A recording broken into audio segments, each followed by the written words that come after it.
What's going on, everyone? Thanks so much for tuning in to another episode of the Ducks Dish podcast. I'm your host, Max Torres with Scoop Duck on 3, coming to you on Monday, November 17th, 2025, with a reaction video upon further review type of episode as number 8 Oregon blows out Minnesota 42-13 at home on a Friday night.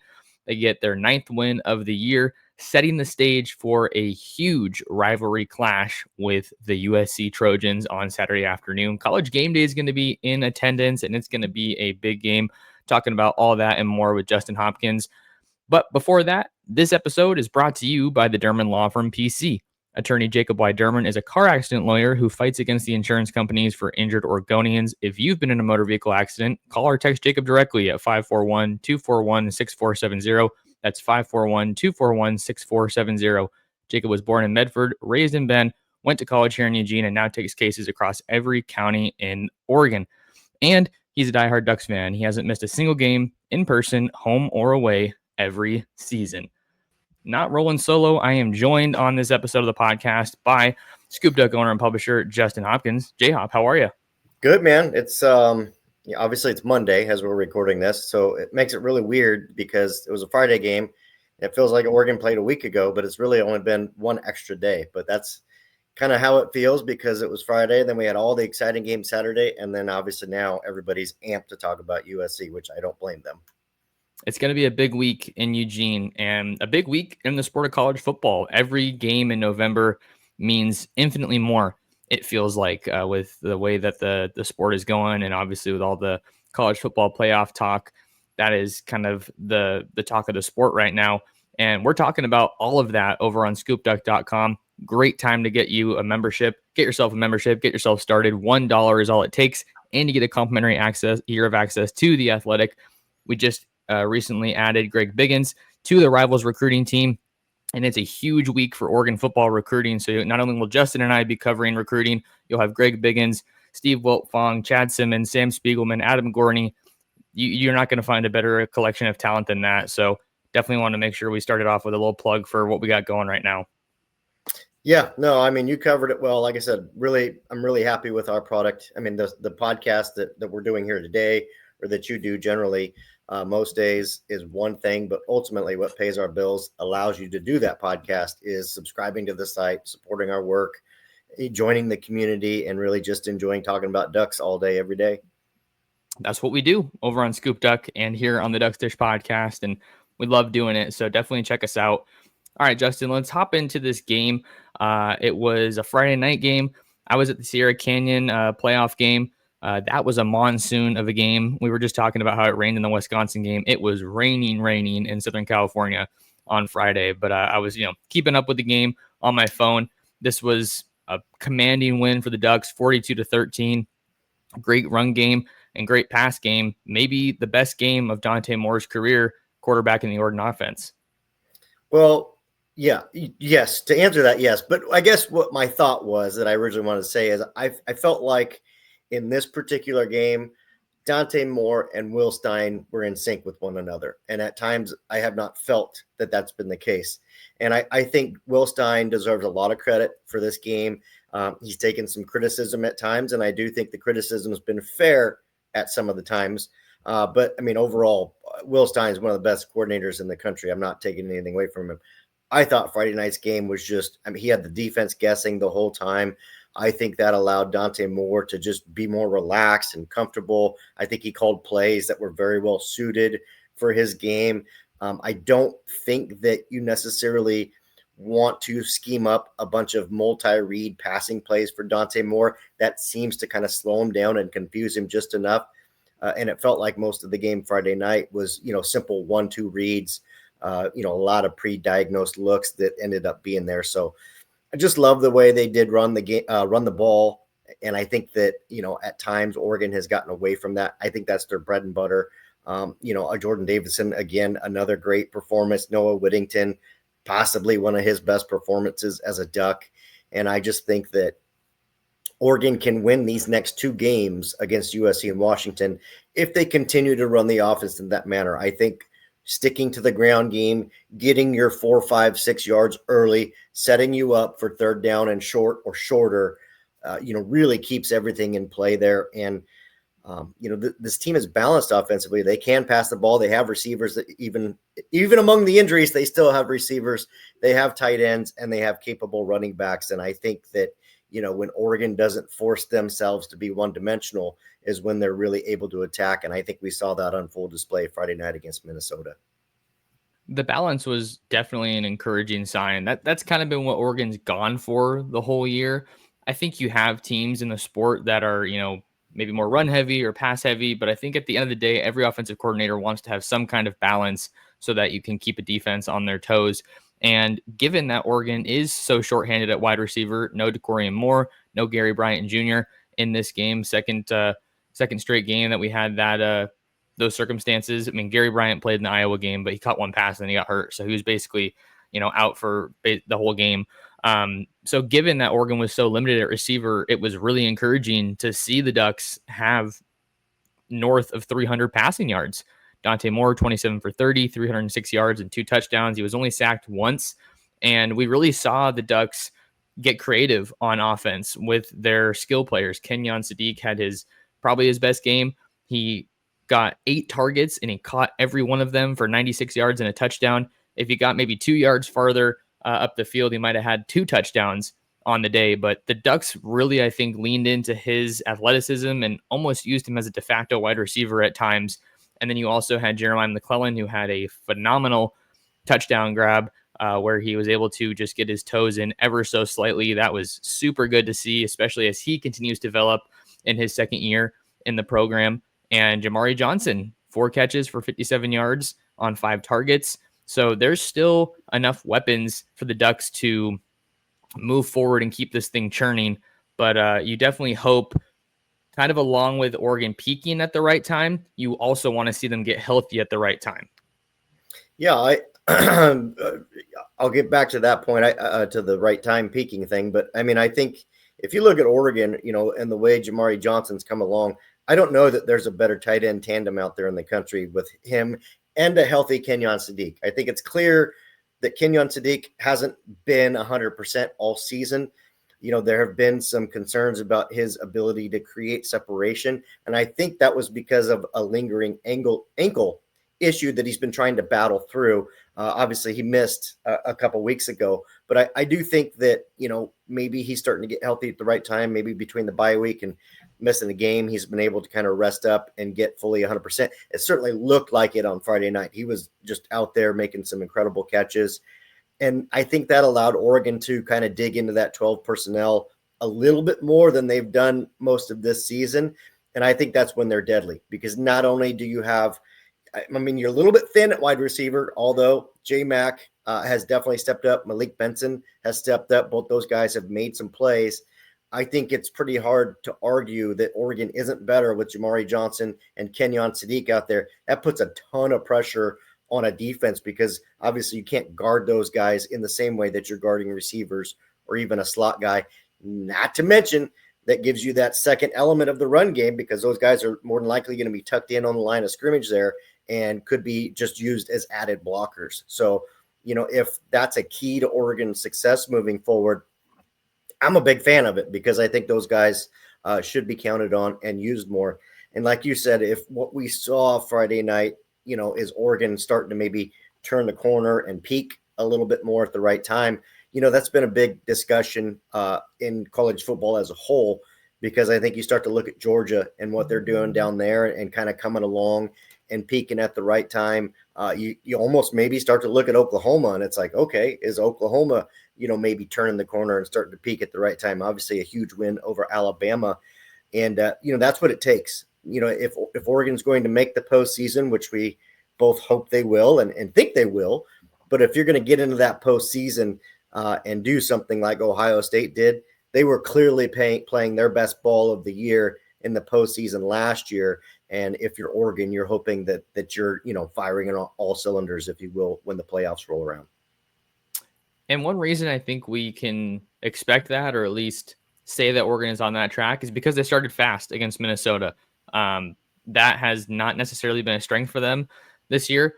particularly at home, which I think has been very interesting, especially when you look at the fact that Oregon could be in line to host a playoff game in the first round. I know a lot of people would love to see that. I'm hoping for that to see if I can maybe get back up to Eugene for a game. But yeah, the Ducks they're putting it together. They looked great. The offensive line was really solid. Harkey was back in the mix there at right tackle, but in a surprising development, Janoris Wilson was unavailable in that one. So the Ducks were able to take care of business and still get a lot of really valuable snaps in for a lot of these younger guys. Trent Ferguson was in a little bit. Fox Crater was in a little bit. Those were some of the ones that caught my eye. Rogers Haliapaga got a little bit more usage, especially with the receiver injuries that we talked about, Justin. I've been wanting the tight ends to get more involved, not just Kenyon Sadiq, but every tight end the whole season. So while you don't want to see it maybe be brought on by this onslaught of injuries, I think it's still fun to see nonetheless. And then the Ducks did their thing, running the ball 179 yards for 6 yards a carry. Jay Harris got a touchdown. I thought that was really great to see. And I'm going to be interested to see whether or not Jalen Lamar is out there against USC, because that was a little bit more of a, I feel like that's kind of just gone under the radar a little bit. He's obviously one of the better pass blocking backs that the Ducks have. He maybe doesn't have the skill set that some of these other guys do, that top gear, but I still think he's a valuable piece, and he can definitely help things out. But that just goes to show you how ridiculously loaded this running back room is. Yeah, I mean, that's a luxury that most teams don't have. And I like Lamar, hard worker. I know they trust him. The guy has great ball security. Clearly, and just in terms of running, the other backs are ahead of him, but there's a lot of things that Lamar does well. But yeah, I mean, I think the key is, maybe not necessarily him getting back. I think, for Oregon fans, you're hoping to see DeCorian Moore back out there this week. I think that's possible. I'm not sitting here saying he'll play for sure, but it's certainly on the table. And I think I think if we're being honest at this point, again, it's Monday, a lot of things will happen. I think it's going to be a little tougher to see Garrett Bryant Jr. out there this week. That would be big. I know that would be great to have him out there. I think he's going to be fairly close. So, but I mean, ultimately, if you're picking one injury that you want back, I think it's DeCorian Moore, right? I think that could be a real nice boost for Oregon. I do think that it was on the table. I think he could have played on Friday night if he absolutely had to, but clearly, as we saw it, and as I think maybe Oregon kind of expected, they were able to get past Minnesota and give him that extra week of rest. So I think that's very valuable. And again, another key towards hitting your peak at the right time is starting to get, maybe some of those guys back. So I think you look at Janoris Wilson, who obviously didn't play and was a bit of a surprise not to play Friday night. You can get him and DeCorian Moore back. You really just have to look at this team overall as pretty healthy, hitting obviously the biggest 2 weeks of the season right now. A couple more notes on offense, Justin, then we can maybe talk some defense from this matchup. The offensive line, one of the interesting developments that we saw there is that they flip-flopped Pregnon and Dave Iuli at the guard spots. Maybe that could have been to give Alex Harkey a little bit more help since he was coming back from an injury. Or like Lanning said, just kind of wanted to take the opportunity to see what kind of combos they could put out there and how it worked. And Pregnon's been an absolute workhorse. So you could also look at it from potentially the angle of like, hey, we have a lot of confidence in Isaiah World, so we maybe feel comfortable moving Pregnon over to the right side. And I think that could be good for them to put on tape, because we know that they've maybe favored running to the left a little bit more with the way that World and Pregnon have been playing this year. World's been playing some really good football and seems to continue to elevate his draft stock with a strong year for Oregon. The other one for me is back at the wide receiver spot. I feel like we've been really focused on Gary Bryant Jr. and DeCorian Moore, Evan Stewart even as well, as far as injury developments. We still haven't seen Dylan Gresham. I'm not sure if he's going to be able to play this year. I mean, it's November 17th and we still haven't seen him play in a game. I think he had a neck injury in fall camp, it might have been. But he was in his brace when we would see him in like fixtures and on the broadcast, but he isn't in it anymore as far as I can tell. But getting him back would also be a really, really positive development for Ross Douglas in that receiver room, but I haven't gotten any new information there. Yeah, I'm gonna be honest, I really haven't checked, and no disrespect to Gresham, but also there you're going to start to look at he's at a point now where even if he played the next two games, it wouldn't impact a potential red shirt or anything. I can't remember if Gresham redshirted last year already, didn't he? Yeah. I'm pretty sure he was a Pretty 24 sure he did. guy. Yeah. So, I mean, that's not in play, obviously. But, I mean, more importantly, and I think that's a perfect parlay. I know a lot of folks are, buzzing about Evan Stewart, and a lot of folks, might be asking about Dylan Gresham. We're at a point in the season where it's going to be really hard for those guys to come in cold and make the impact that you are expecting from them. And what I mean by cold is obviously they haven't played a game this season yet. That's a chemistry position, right? They've obviously got to have some chemistry with Dante Moore. So, you got to see them in practice. Moore's got to be confident in them, and they've got to know the playbook. So, there's a lot of factors that go into, hey, sure, you're healthy, and that's step one, but now, here's another list of things to do. You need to be, you need to know your routes. You need to know the plays. You need to, have chemistry, have trust of the other players. And, that takes time too. So regardless of that, I think if you walk out on the field and can get, the rest of the season with DeCorian Moore, Malik Benson, moving forward, you're looking like you're in pretty good shape there. And, Gary Bryant Jr. maybe works his way back into the mix. Obviously, Jeremiah McClellan's coming along. We even saw Justice Lowe sighting on Friday night as well, who's kind of been this enigma, like, where's Justice Lowe at? And obviously, he had the catch Friday night. I don't remember if he had more than one, but that's just off this old memory from an entire weekend of drinking. In any event, I think the room's fine, going to be good. Keep those tight ends healthy, keep it rolling. And I just, more than anything, it really kind of leans on Will Stein and keeping those defenses, kind of guessing what Oregon's doing. And Will Stein's done a really good job of that. I love the creativity that we've seen with some of these multiple back sets with Jordan Davison and De'Aaron Hill primarily. We even saw Kenyon Sadiq in the backfield, I think, in one play against Minnesota. To follow up on what you were saying about Justice, he had 2 targets and he caught both of them. Not a huge day at the office. He had 22 yards total with a long of 14, but still good to see him involved nonetheless. I think he's kind of been a consistent, solid guy, maybe more of a possession receiver than a playmaker with like DeCorian Moore, Evan Stewart, that type. But still good to see him in the mix because you're, as we've seen, you're only one injury away from having your number called, and Oregon's receiver depth is certainly being stretched right now, and put to the test. But let's hop on over to defense, Justin. Really not much going on for Minnesota in this game offensively. They had 62 total rushing yards on 24 carries for 2.6 yards a carry. Drake Lindsay, a young quarterback for the Golden Gophers, 138 yards. And he was sacked twice. So another dominant performance for the Oregon defense that's kind of become the expectation at this point with where they are at and how they've been playing. I think it was good to see Devin Jackson back out there for the Ducks since he wasn't available for the Iowa game. So again, you saw Bryce Betcher and Jerry Mixon and then Dylan Williams and Braden Platt in the mix at linebacker there. We also saw Nasir Wyatt, another true freshman. He had I think a couple of pressures in the limited action that he got, but he looked really good. And you just see that athleticism and twitch just flash on the screen. And I think that's something that we're probably going to see a lot more of, obviously, moving forward as he progresses in his Oregon career. But defensively, it was another dominant day for the Ducks. This game was never in doubt, never in question, and they were able to get out with a win. And now you have an extra day of rest, as we'll talk about USC here in a couple minutes. Yeah, I mean, I think at this point we're spending more time talking about the offense because their level of consistency is kind of all over the board. Like, it's good enough to get the job done, but there's good drives, bad drives, good quarters, bad quarters, good halves, bad halves. Like, it's kind of all over the map, and that's a week-to-week thing. Now, that said, Friday night, they were obviously much better and much more consistent. We just haven't seen that level of consistency in an entire game a lot this season. Conversely, we don't really spend as much time on the defense because we do see that level of consistency. We know that the defense is going to show up, and keep Oregon in pretty much any game that they're playing. And, that was the case Friday night. Obviously, like you said, a couple surprises were Nasir Wyatt. I know I saw Braden Platt in there on a tackle or two as well during the game. Bear Alexander continues to kind of ascend, so good, play his best football when it's mattering most right now. I would expect we probably see a pretty good game from him this Saturday.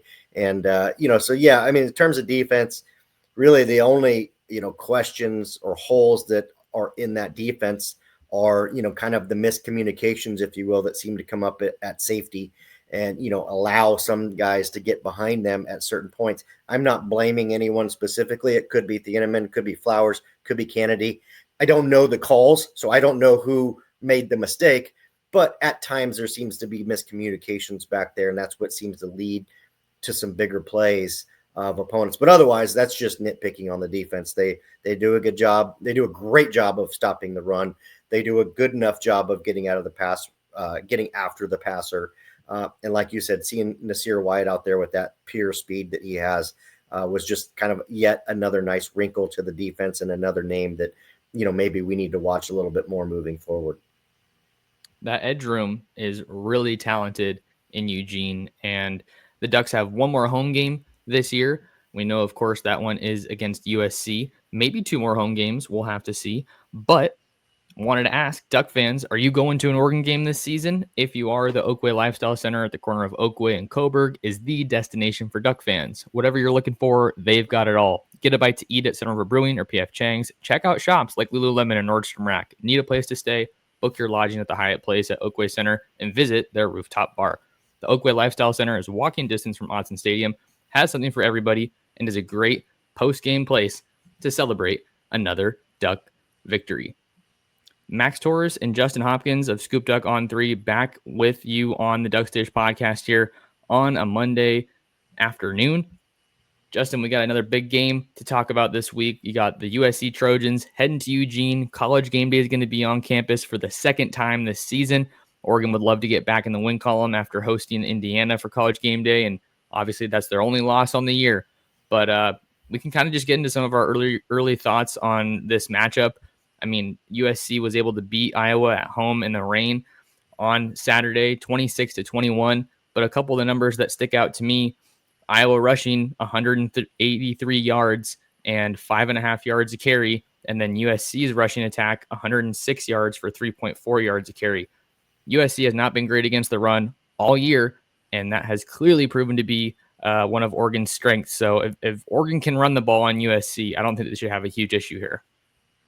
Yeah, I did write an article just before you and I recorded this, posted on Scoop Duck, and without giving it all away, kind of an early look at this game. First off, it's easily the biggest game in college football this weekend. It's not a very strong slate.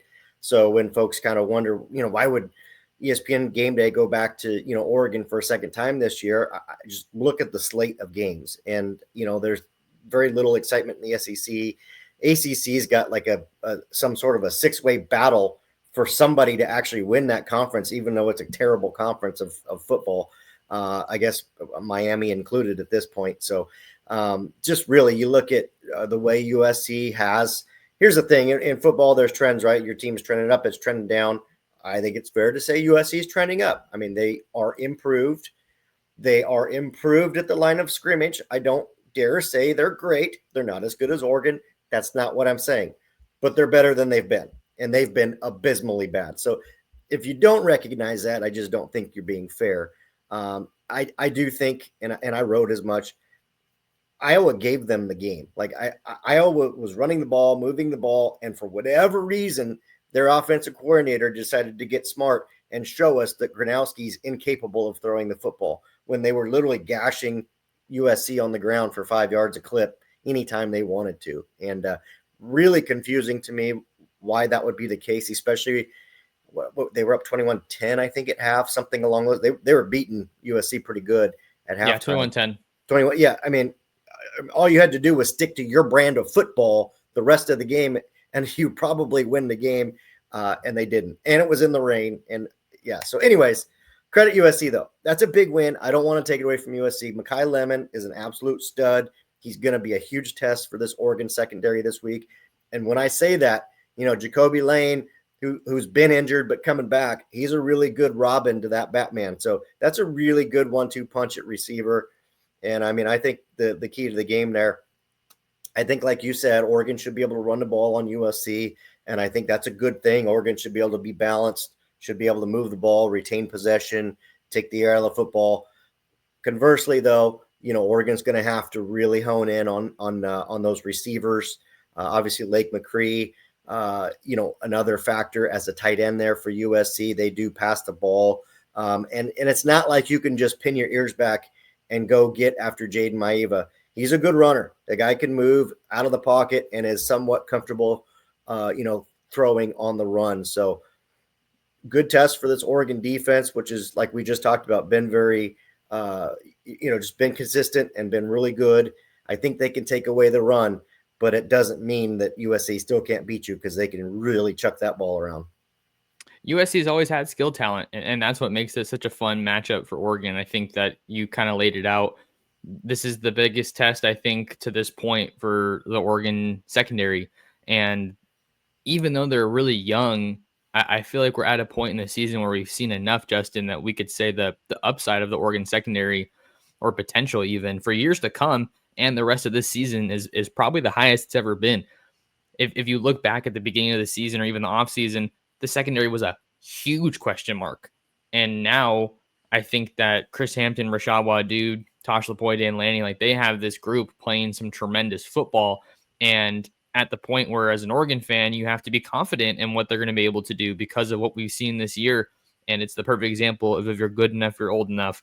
I'm going to be very interested to see how they manage those matchups with Mekhi Lemon and Jacoby Lane, because they are different kind of receivers. Jacoby Lane is super long, has tremendous catch radius and body control, and Mekhi Lemon's been a beast ever since he was at Los Alamitos. So that's going to be a huge test.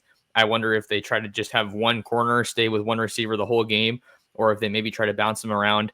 That'll be a great test. And Jaden Maiava didn't run too much in the last game against Iowa. At least he had 5 carries for 11 yards, so wasn't used too much. But I think he's kind of in a similar mold to Dante Moore as far as he'll take the yards with his feet if it's available. And I think that they've been doing a great job, USC has, this year as far as offensively. The question has always been and continues to be, can Lincoln Riley field a really good defense that's going to be able to get them over the hump?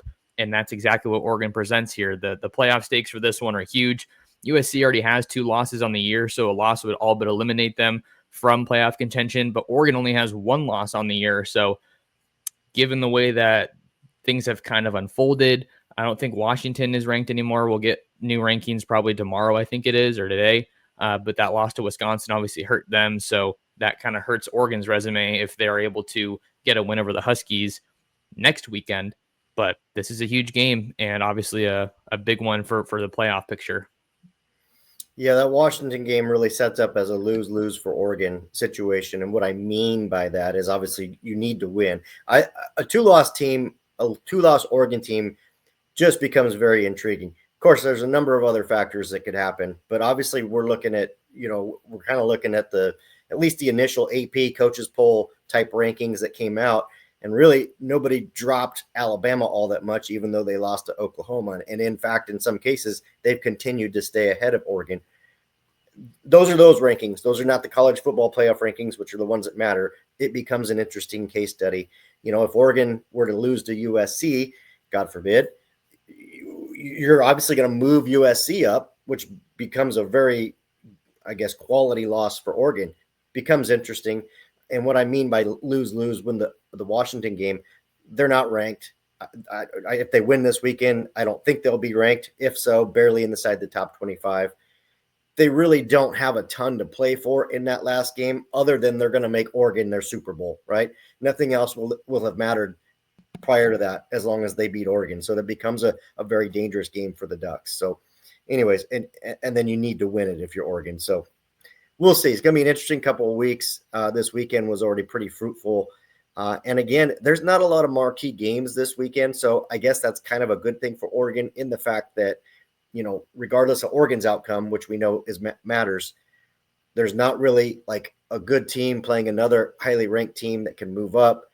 Ultimately, really all that can happen is potentially an upset where a really good team might lose to a team that's not ranked or barely ranked. And that certainly helps Oregon. So it's kind of a perfect storm, good situation for the Ducks. And I mean, I don't know how many Novembers in college football go without an upset. It's pretty rare that there isn't at least one upset. So you got to think something's going to be brewing somewhere. I definitely think that could be the case this upcoming weekend. And just to give some of my final thoughts here as we wrap up, Justin, for Oregon, obviously, and every other team, but Oregon specifically, you're halfway through the month. You got 2 of your 4 games down. One of them felt like a gimme game against Minnesota.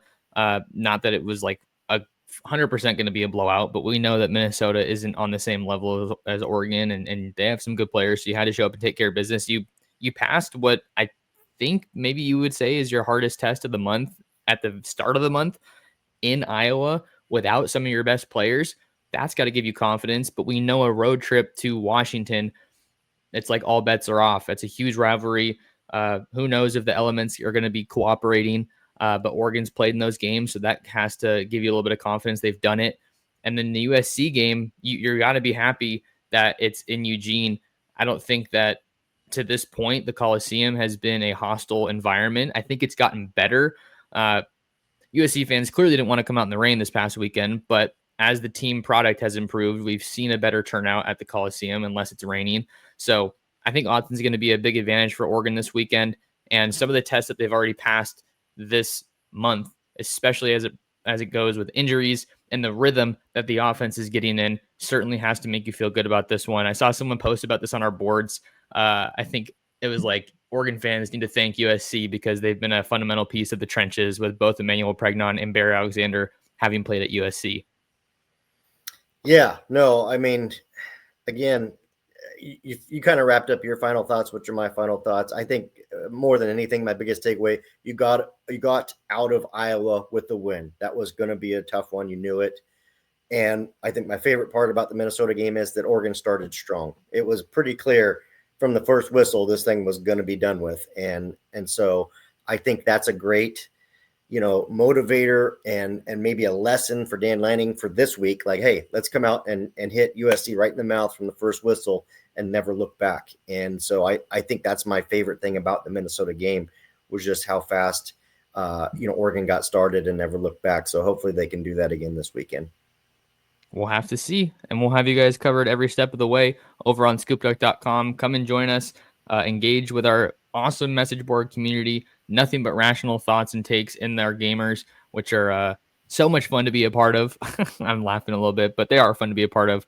The Duck fans love their Duck football, and we love being in there with them every step of the way. If you want to find more of Justin, follow him at jhopkinssd. Find more of me at mtorressports. Subscribe to the Scoop Duck on 3 YouTube channel and share the show with everyone you know. But until next time, thanks so much for tuning in to the Ducks Dish Podcast.